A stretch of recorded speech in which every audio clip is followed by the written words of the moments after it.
शूद्र को डॉक्टर अम्बेडकर लिखा कि वो अस्पृश्य नहीं, लेकिन दलित हम लोग तो अस्पृश्य होते हैं, छुआछूत हमारे साथ होती है।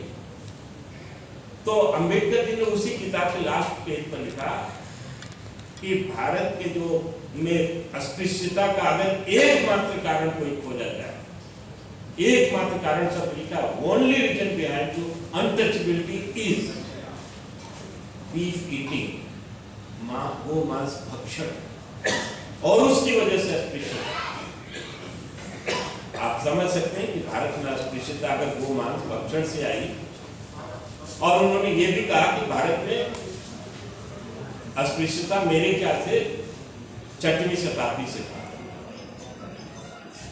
तो ये सारी चीजें प्रमाण ऐसे जो चीख चीख कर कहते हैं कि कहीं ना कहीं दलित समाज के साथ खेल हो रहा है, और उस खेल में हम लोग मोहरे बने हुए हैं और हम लोग को कोई खेल रहा है। बंधुओं, आज हिंदू समाज को अगर देखें और हिंदू समाज की फैब्रिक्स को देखें, ताने और बाने को देखें, तो 4 वर्ण हैं, 117 गोत्र हैं, 6500 जातियां हैं, और 50,000 से ज्यादा उपजातियां हैं, 50,000 से ज्यादा। मैंने इन जातियों पर किताबें लिखी, अथेंटिक और शोध कार्य किया, जो किताब के बारे में बहन जी बता रहे थे।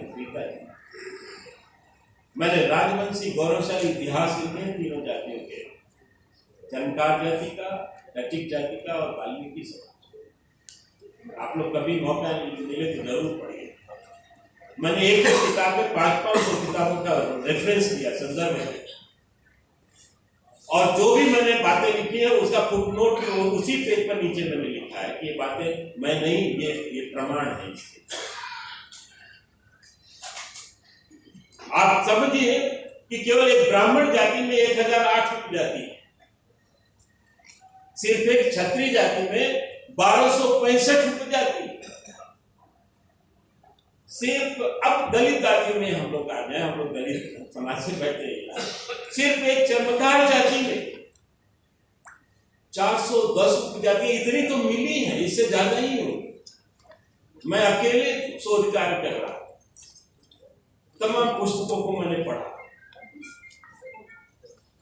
और सिर्फ एक वाल्मीकि जाति में 623 उपजाति।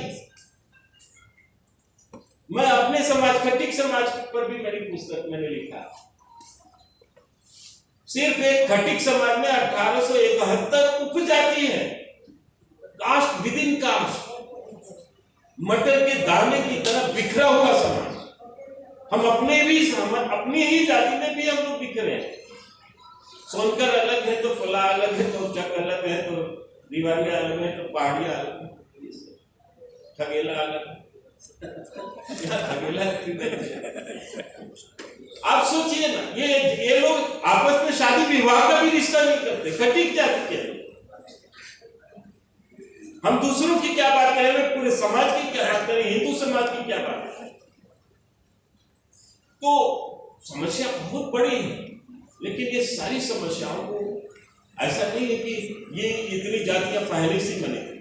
मैंने एक चैलेंज किया था, 500 जगहों पर मैंने हिंदुस्तान में भाषण किए, इंपॉर्टेंट जगहों पर मैंने भाषण किया, यूनिवर्सिटियों में भाषण किए, मैं विदेशों की भी यूनिवर्सिटियों में, वो यूनिवर्सिटी में भी मैंने भाषण किया, म्यूनिख में। अभी लेटेस्ट मैं अमेरिका गया था, वहां मुझको फिलाडेल्फिया एक स्टेट है, वहां पर एक यूनिवर्सिटी में मुझको भाषण करने के लिए बुलाया गया, चेन्नई यूनिवर्सिटी। चेन्नई यूनिवर्सिटी जो वहां की थी, वो यूनिवर्सिटी केवल काले लोग जो वहां के अफ्रो अमेरिकन हैं उनके लिए बनाई गई, और ऐसी 12 यूनिवर्सिटियां। शुक्र है कि भारत में कम से कम दलितों के लिए अलग यूनिवर्सिटी तो नहीं है। भारत की स्थिति तो अमेरिका की स्थिति से बहुत अच्छी है, लाख गुना अच्छी है। वहां तो काले लोगों के लिए अलग अलग यूनिवर्सिटियां हैं, 12 यूनिवर्सिटी वहां पर है, आइलैंड है वहां पर। हमारे यहाँ तो दलितों का आइलैंड नहीं, लेकिन उलझन है। इसलिए मैं ये कहना चाहता था कि ये दलित समाज का जो सामाजिक ताकत कैसे दिया जाए।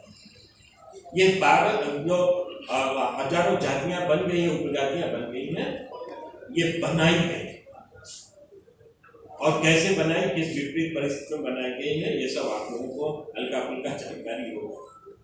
देखिए डॉक्टर अम्बेडकर ने कहा वी आर नॉट सूत्र, मींस हम सूत्र नहीं है। तो यहां पर हमको सामाजिक ताकत कैसे मिल रही है? कहा जाता है दलित गिरे हुए हैं, तो गिरता कौन है?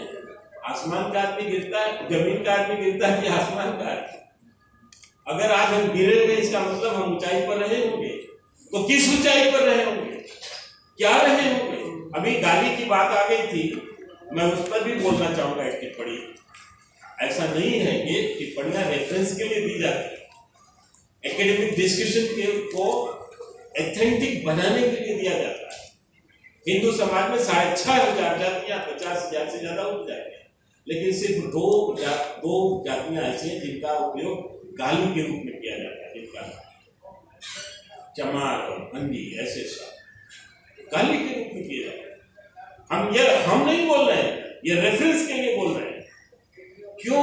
अब ये तो समझने की कोशिश होनी चाहिए। कहा जाता है मारते मारते चमार बना दे, आखिर में मार करके ऐसा शब्द क्यों बोल रहे हैं? इसलिए कहीं ऐसा तो नहीं कि हमको मार करके ही बनाया गया है, जबरदस्ती हमको चमड़े के काम में लगाया गया, मेला ढोने के काम में लगाया गया, मार करके। इसका मतलब कि कम से कम हम वाल्मीकि नहीं थे, हम चरमकार नहीं थे, तब हम क्या थे, इसको जानकारी करने की आवश्यकता है। और तब किसी सामान्य व्यक्ति को तो चमड़े के काम में नहीं लगाया जाए, जो चमड़े के काम में है तो उनको क्यों लगाया जाएगा? जो ऊंचे रहे होंगे उनको ही लगाया। ये हिंदुस्तान था, एक सिंपल सी 1 लाइन की स्टोरी है। ये हिंदुस्तान था, बाहरी शक्तियां हमारे देश पर आक्रमण करती थी और उन शक्तियों का विरोध करने के लिए मुख्य रूप से यहाँ वर्ण व्यवस्था थी। ब्राह्मण, क्षत्रिय, वैश्य और शूद्र। ब्राह्मण धर्म और संस्कृति की रक्षा के नाम पर आगे आते थे और भौगोलिक सीमा की रक्षा के नाम पर क्षत्रिय आते थे। तो आउटसाइड फोर्सेस जो होते थे उनके सबसे बड़े दुश्मन यही होते, इन्हीं की पिटाई होती थी, इन्हीं दोनों वर्णों के लोगों की बहु बेटियों की इज्जत लूटी जाती थी और इनको मजबूर किया जाता था अगर यू शुड एक्सेप्ट इस्लाम, अगर इस्लाम स्वीकार कर लोगे तो छोड़ दिया जाएगा, और नहीं हिंदू का तुम्हारा घमंड है तो तुम्हारे घमंड को चूर कर दिया जाएगा, तुमको मैला ढोने के काम में लगाया जाएगा, तुमको चमड़े के काम में लगाया जाएगा और तुम्हारी पहचान को इंफीरियर बनाया। कल्पना कीजिए, एक हिंदू सुबह उठता है और जब फौज के लिए जाता है तो अपने बालक को भी नहीं छूता, खाने पीने की सामान नहीं छूता, जब तक हाथ में धो ले, जब तक स्नान न करे। लेकिन एक ऐसा हिंदू जो हिंदू बने रहने के लिए दूसरों का मल मूत्र साफ करना स्वीकार किया, लेकिन इस्लाम को ठुकराना दिया, उससे बड़ा हिंदू कोई होगा क्या? ये गौरव है हमारे समाज। एक हिंदू गाय को अपनी मां समझता है, लेकिन एक ऐसा हिंदू जो उसी गाय का चमड़ा छीलने के लिए स्वीकार किया, लेकिन इस्लाम को ठुकरा दिया, उससे बड़ा हिंदू होगा क्या कोई समाज? लेकिन आज उन लोगों को इंफीरियर की पहचान बना करके वाल्मीकि और चरमकार के रूप में देखा, ये दुर्भाग्य है भारत, और यही भारत का दुर्भाग्य आज नहीं तो कल समाप्त करना होगा। जब तक ये समस्या का समाधान नहीं होगा, सामाजिक शक्ति का हमें ट्रांसफर नहीं किया जाएगा, हमारे पुराने गौरवशाली इतिहास को पुनर्जागृत नहीं किया जाएगा, जैसा कि सिद्धू साहब बोल रहे थे, तब तक हमें कुछ भी बना दिया जाएगा।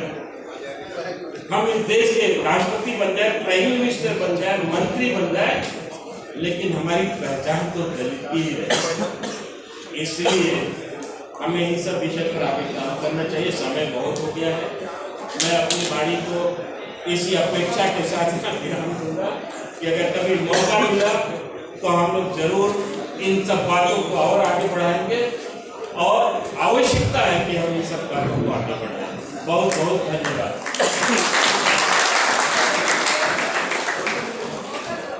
मौका जरूर मिलेगा, आइए। आपकी बातों से बहुत से ज्ञान चक्षु खुले हैं आज, ऐसा लग रहा है। और आने वाले समय में और भी ज्ञान आप देंगे। अभी कॉन्स्टिट्यूशन क्लब वाले हल्ला कर रहे हैं कि बंद कर दें, समापन हो जाए, लेकिन अभी राज्यसभा से सदस्य हैं हमारे माननीय श्री जयप्रकाश निषाद जी, वो रास्ते में हैं, अभी 2 मिनट में आ रहे हैं, तो अभी सभा बैठेगी थोड़ी देर और उनके आने तक हम लोग यहाँ पर बात करेंगे।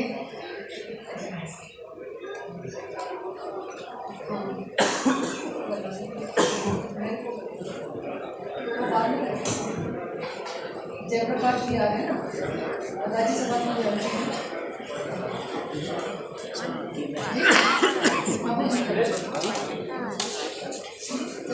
वॉशरूम यहाँ से बाहर जाएगा लेफ्ट साइड।